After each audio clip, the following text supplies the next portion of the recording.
This is Arthur Shawcross, aka the Genesee River Killer. Shawcross didn't discriminate when it came to his victims. In the early days of his killing spree, he brutally claimed the lives of a young boy and a girl, snuffing out their dreams and extinguishing the light of their potential. But these tragic deaths were just the beginning. Over the course of his chilling career as a serial killer, Shawcross took the lives of 14 people, predominantly targeting vulnerable individuals, such as prostitutes. The streets became his hunting ground, and the city lived in constant fear, with every step they took outside carrying the weight of uncertainty. The brutality of the Shawcross crimes is unparalleled. He mutilated the bodies of his victims, driven by senseless savagery, and as if that were not enough, he ate his victims' meat. In fact, he first confessed to cannibalism during the Vietnam War. When asked to describe the taste, he said,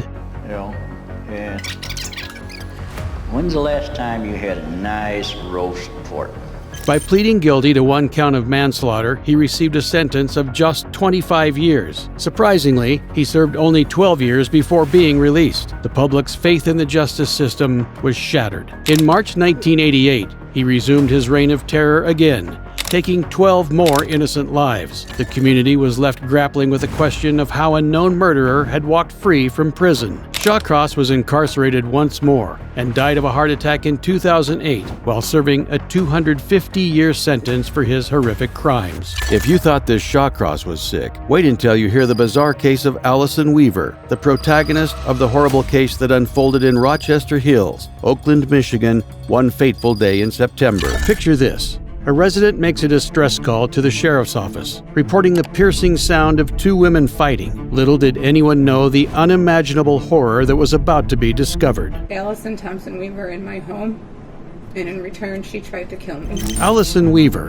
a 47-year-old woman, committed acts of unspeakable violence against her friend, driven by her disturbing delusions. You won't believe what she imagined. Allison saw herself as a wolf, and her victim, her friend, as a vampire. The gruesome details are enough to haunt anyone. Allison strangled her friend, tightening her grip on her unconscious body as terror filled the room. And then, driven by her twisted appetite, she sank her teeth into her friend's ear and consumed part of her cheek. The brutality of these acts knows no bounds. As we dive deeper into this case, one question lingers in our minds. What could possibly drive someone to commit such heinous acts? The depravity of the human mind can be both perplexing and terrifying. As the court case unfolded, Allison Weaver was rightfully labeled a cannibalistic rapist. She did justice with a prison sentence of 10 to 15 years.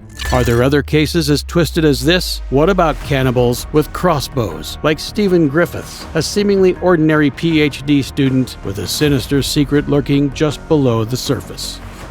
In 2010, Bradford became the haunting backdrop of heinous crimes. In the shadows of Bradford's red light district, Griffiths preyed on vulnerable sex workers, treating them as objects of his twisted desire for power. Susan Rushworth, Shelley Armitage, and Suzanne Blamires were all victims. Griffiths would use a crossbow to end their lives and then eat parts of them. Upon being arrested, the court case that followed revealed the full extent of Griffiths' dark nature. He pleaded guilty to all 3 murders, leaving the families of the victims devastated. Surveillance cameras managed to capture Griffiths' crimes. They showed Suzanne Blamires running in terror, desperately trying to escape. Unfortunately, Griffiths caught her, ending her life before dumping her body into the nearest river. Yet, what happens when the victims want to be eaten? This is the bizarre case of Armin Meiwes. Hailing from Germany, Meiwes was catapulted into the international spotlight for committing an unimaginable act. In the vast dark corners of the internet,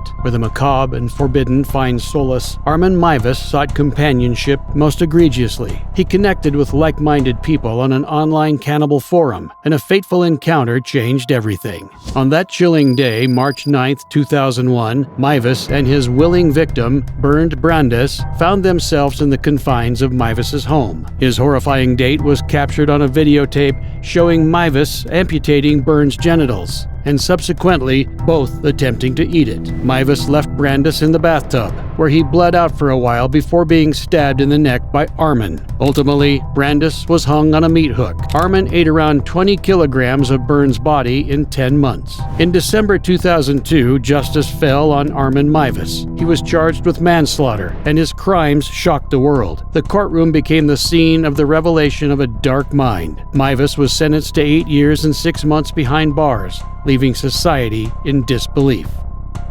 Creepy, isn't it? Yet something close to hell happened on a Greyhound bus. This is the case of Vincent Lee, a name associated with one of the most shocking and chilling Canadian crimes. It was a summer day on July 30th, 2008, when unsuspecting passengers boarded a Greyhound bus in Canada. Among them was a young 22-year-old, Tim McLean. Sitting next to him was Vincent Lee. In a sudden and brutal act, Vincent Lee drew a large knife and stabbed Tim McLean in the neck and chest. Panic ensued as passengers desperately tried to stop the horror. The driver and 2 brave men subdued Lee, preventing him from escaping. Unfortunately, Tim could not be saved. When the police arrived at the bus, they were met with a completely terrifying scene. Vincent Lee, deranged and a prisoner of madness, was seen eating Tim McLean's lifeless body parts. The aftermath of the Greyhound bus incident was just the beginning of a complex legal battle that rumbled across Canada. Lee's condemnation at first came as a glimmer of hope. However, the court drama took a turn when the charges were dropped. The defense argued that Vincent Lee was not in his right mind at the time of the murder, and he was diagnosed with schizophrenia. Lee was sent to a mental health care facility. The news of Vincent Lee's release in February 2017 shocked the nation. The decision to grant him the right to live sparked much controversy. The case brought to light the delicate balance between punishment and compassion. The lives of many were changed on that fateful day, leaving behind tragedy and questions, much like the case of Otis Elwood Toole, a drifter turned serial killer who instilled fear and despair in many.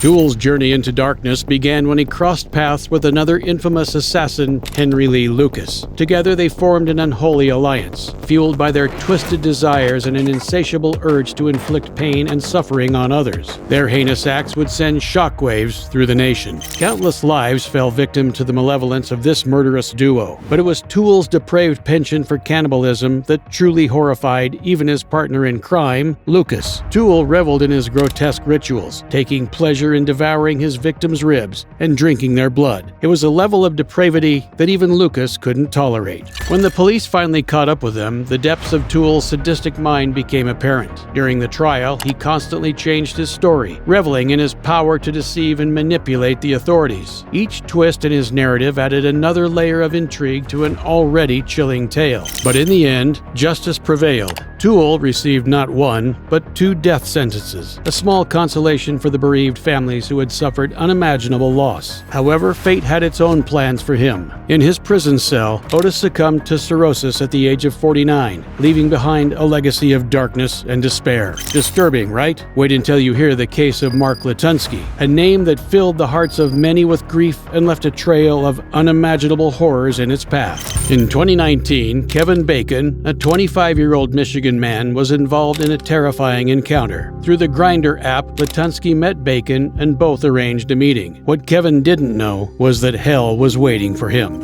Christmas morning came and Kevin was nowhere to be found. Concerned family members reported him missing to the police. The search was exasperating. Later, it was discovered through Kevin's roommate that he had gone to visit a man he met days ago on Grindr. All the evidence pointed to Latunsky. Investigators followed the evidence, headed to the road leading to Latunsky's home in Shiawassee County, hoping to find anything. What they found was repulsive, beyond comprehension. They found him naked, hung upside down from the roof. Latunsky had stabbed him. He cut his throat and genitals. Later, Latunsky confessed to having eaten them. The sexual fetish was evident. The victims, in excruciating pain, read their statements aloud in court. The helplessness was palpable. Kevin's family was devastated. His mother, Hannah, wrote a moving and incisive message dedicated to Mark. In your sick and twisted mind, You probably don't think you did anything wrong. This Christmas, I hope you suffer like us. Mark Latunsky, the man who committed these atrocious acts on Christmas Eve, faced the consequences of his actions. He was accused of heinous crimes and sentenced to prison for the rest of his life. Think you've seen the worst? Brace yourself for what's coming next. Jeffrey Dahmer, the cannibal from Milwaukee, one of America's most notorious serial killers. Between 1978 and 1991, Dahmer went on a terrifying rampage, luring young men to his apartment under the guise of companionship. What started as a series of twisted fantasies soon escalated into a nightmare of unimaginable proportions. Dahmer would drug his victims, subject them to unspeakable acts of torture, and ultimately claim their lives. Dahmer took advantage of the young men he dated, luring them into his twisted web.